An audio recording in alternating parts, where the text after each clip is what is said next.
Les Madridistas, la liste des convoqués du Real Madrid pour affronter la Real Sociedad demain vient de sortir. Et on a deux absences qui se font remarquer. D'abord, on a Thiago Pittar qui n'est pas convoqué au milieu de terrain. Et en plus de ça, on a Antonio Rüdiger qui est absent de la liste. Donc c'est bel et bien confirmé, Antonio Rüdiger souffre d'une blessure au muscle droit antérieur de la jambe gauche. Évolution en cours, l'Allemand sera indisponible pendant 3 mois. Et par la même occasion, voici la liste des matchs qu'il va louper. On a la Real Sociedad forcément ce week-end. Il va également louper l'ouverture de la Ligue des Champions face à Marseille, Espanyol Barcelone, Levante Atlético Madrid, Kairat Almaty, Villarreal Getafe, Juventus, Barça, Valencia, Liverpool, Rayo Vallecano, Elche, Olympiakos, Girona. Et on ne sait pas encore pour Celta Vigo et Manchester City. Après, je sais qu'il y en a qui se réjouissent de son absence, mais bon en soi, même s'il est très mauvais actuellement, vaut mieux quand même l'avoir sur le banc et qu'il ne soit pas blessé. Parce qu'on ne sait jamais en vrai, on ne sait jamais. Mais bon rétablissement à lui et rendez-vous dans 3 mois. Et sinon, on va essayer de finir la vidéo avec 3-4 images d'entraînement. On a là par exemple Kylian Mbappé, Endrick. Donc Endrick qui a commencé à s'entraîner sur les terrains petit à petit. Jude Bellingham aussi qui s'entraînait sur les terrains avec l'équipe un tout petit peu. Et Camavinga c'est pareil, même s'ils sont pas convoqués. Là on a Trent Alexander-Arnold. Là le Chouams, Mastantuono, Arda Güler. Fran Garcia sûrement ici. Brahim Diaz derrière. Kylian Mbappé, Gonzalo Garcia et Vinicius Junior. Voilà, dites-moi ce que vous en avez pensé dans les commentaires. Et surtout, pour ne rien louper, vous savez ce qu'il vous reste à faire, les gars. Abonnez-vous. Ah, la trêve est finie, retour de la saison. Voilà, on joue demain. Real Madrid, Real Sociedad, Real Madrid demain. Match à l'extérieur très sérieux contre Real Sociedad. Liste des joueurs convoqués. Voilà. Je n'ai pas grand-chose à dire, à part là-bas qui continue de nous arnaquer. Sinon, tout le reste, c'est correct. Bon, tu as Bellingham aussi, mais qui n'est pas encore de retour. Mais j'ai vu quelques images, tu sais, il est de retour aux entraînements apparemment. C'est exceptionnel, c'est très bien. On va oublier déjà, nous sommes en tête du classement, nous sommes en tête de la Liga actuellement, après 3 journées, 9 points, c'est-à-dire 3 sur 3. Voilà, le Barça, 4e actuellement, 2 points en moins, parce que pour ceux qui l'auraient oublié, dernier match du Barça, ils ont fait un match nul, ils peuvent dire encore merci à Johan Garcia. En tête du classement, je ne sais pas pourquoi ça devrait changer. Non, je ne sais pas pourquoi ça devrait changer, ça ne doit pas changer. On peut continuer sur cette lancée-là, vous savez, on peut continuer comme ça, ça ne me dérange pas en vrai. Continuons comme ça. Un Vinicius voilà, qui était transcendé, on va dire. Le gars, il s'est repris en main. Il a taffé, il s'est reposé. Il a charbonné de fou. Là, il est prêt. Il a travaillé sur son mental, tout ça.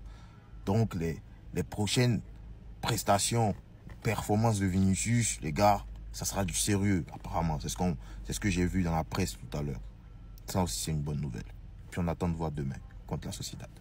Rüdiger c'est terminé et Rüdiger c'est fini. On les présente plus, c'est les Wesh Actu. T'as raté une actualité du Real Madrid, c'est maintenant tout de suite. Higuaín et Militao seront les défenseurs titulaires du Real dans les grands matchs. Breaking, Jude Bellingham, Camavinga et Endrick sont de retour à l'entraînement avec l'équipe. La conférence de presse de Xabi Alonso, et il a parlé d'Mbappé. Mbappé est un joueur incroyable et un leader dans les vestiaires, c'est un élément clé. Il a aussi parlé de la triplette Vini, Mbappé et Rodrigo. Est-ce qu'ils peuvent être titulaires ensemble? Bien sûr que oui, ils peuvent l'être. Ils l'ont déjà été à maintes reprises. C'est une chose à laquelle j'ai toujours pensé. Il a également parlé de Mastantuono. Mastantuono à la Coupe du Monde U20. Non, il va rester avec nous. Il n'ira pas à la Coupe du Monde. Officiel, l'arbitre sera Gil Manzano contre la Real Sociedad. Et en parlant de Vinicius tout à l'heure, le Real Madrid est très excité par Vinicius. Il a travaillé sans relâche pendant la trêve internationale. Vini semble reposé, organisé et il a faim. Est-ce que vous y croyez au retour de Vinicius en top forme? Dites-le moi dans les commentaires. Et bien évidemment, à la Madrid, Inadamas. Rüdiger absent 3 mois, qu'est-ce que ça va engendrer au Real Madrid? Parce que oui, pour ceux qui l'ont pas vu les gars, Rüdiger s'est blessé et il sera absent 3 mois, c'est énorme. Et personnellement, j'y vois des points positifs et des points négatifs. Même s'il n'y a pas de positif dans la blessure d'un joueur, bien sûr, mais je vais m'expliquer. On commence tout de suite par le positif. Pour moi, le positif, les gars, c'est qu'on va pouvoir voir cet homme. Je pense qu'il va monter en équipe première et qu'il va peut-être avoir du temps de jeu. Après, d'après ce qu'on dit, les gars, à la Castilla, etc., c'est un pur crack au poste de défenseur central. Donc vraiment, les gars, si cette année, il peut éclore pour devenir titulaire dans les saisons prochaines, je pense que c'est une super opportunité pour lui. Deuxième bonne nouvelle, les gars, Asensio. Asensio aura l'occasion de prendre sa revanche par rapport à ses performances à la Coupe du Monde des clubs. Il peut se racheter.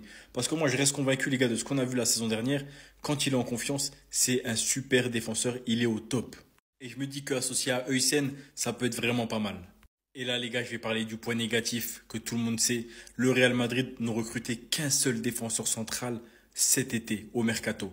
Ce qui veut dire, les gars, que là, on a un Militao. On sait même pas encore ce qu'il va vraiment valoir dans les grands matchs. On sait même pas encore physiquement est-ce qu'il va pouvoir tenir sur la longueur. Parce que là, il vient de revenir. C'est pas mal. Mais est-ce qu'il va pouvoir tenir toute une saison sans se blesser? Parce que David Alaba, les gars, tout de suite, je vous le dis, je le compte pas vraiment. David Alaba, pour moi, c'est plus une sérénité. Peut-être qu'il peut jouer en 6, etc. Mais bon, je le compte plus.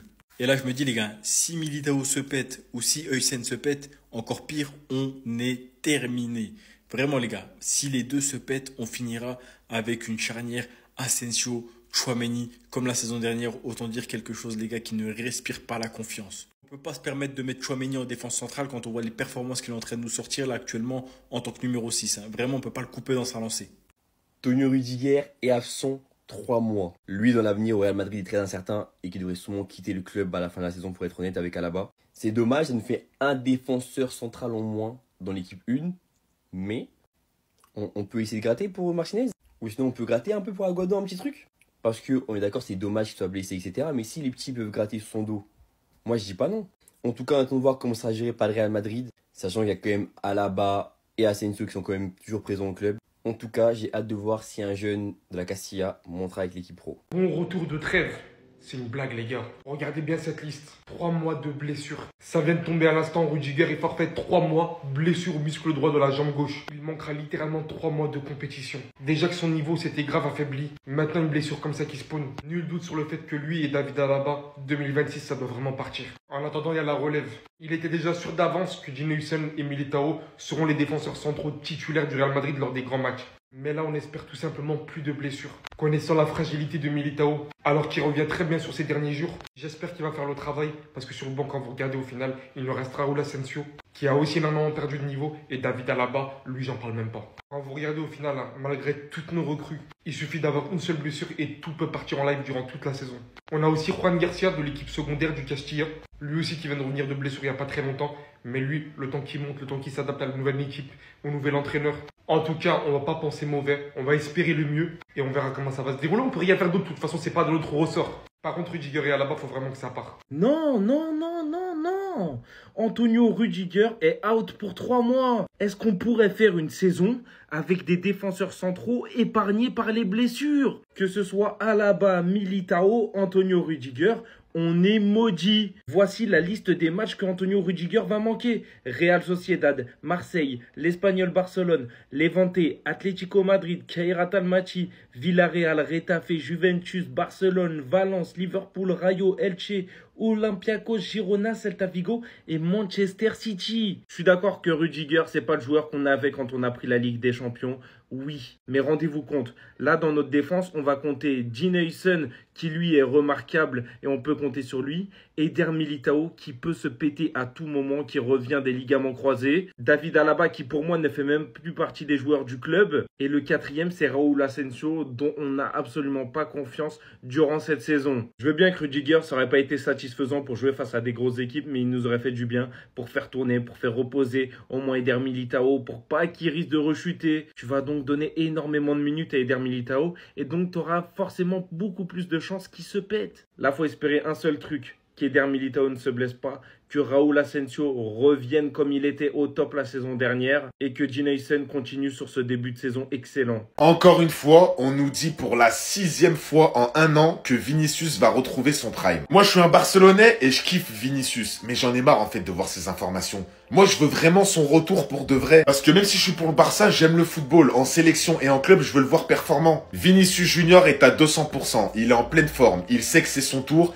Vinicius a profité de la trêve pour recharger les batteries et remettre sa condition physique et son mental à flot. Il n'avait pas fait de pause à Madrid à Valdebebas depuis 5 ans. Le Real Madrid est très enthousiaste au sujet du Brésilien qui a travaillé sans relâche. Donc le Real lui a fait un programme que vous pouvez voir ici, 8 séances collectives, 1 séance de gym, kinésithérapie et du repos. C'est vrai que juste avant la trêve, il y a 2-3 matchs où Vinicius, il était très bon, voire excellent. Après en sélection, ça reste un peu plus compliqué, je vous mens pas, il me déçoit beaucoup avec le Brésil. Mais au Real, cette année et l'année dernière, C'est des fois ça va, des fois ça va pas, des fois il est excellent, des fois il est pas bon du tout. Et en fait, Vinicius, il y a un problème. On sait pas ce qui se passe depuis 1 an, voire 1 an et demi. Depuis la cérémonie du Ballon d'Or, en fait. Il y en a, ils disent c'est l'arrivée d'Mbappé qui a tout gâché. Il y en a, ils disent que c'est mentalement, il a tout perdu parce que Rodri a pris le Ballon d'Or. Moi, les gars, je pense juste que c'est peut-être sur le terrain, il a plus de confiance tout simplement. Peut-être que c'est dû au changement de joueur du Real Madrid, l'arrivée d'Mbappé, les changements tactiques. Le manque de confiance qu'il a, on le voit très bien sur le terrain pendant les matchs. Maintenant, c'est vrai que sur les derniers matchs, il a fait pas mal d'efforts et franchement, ça a payé.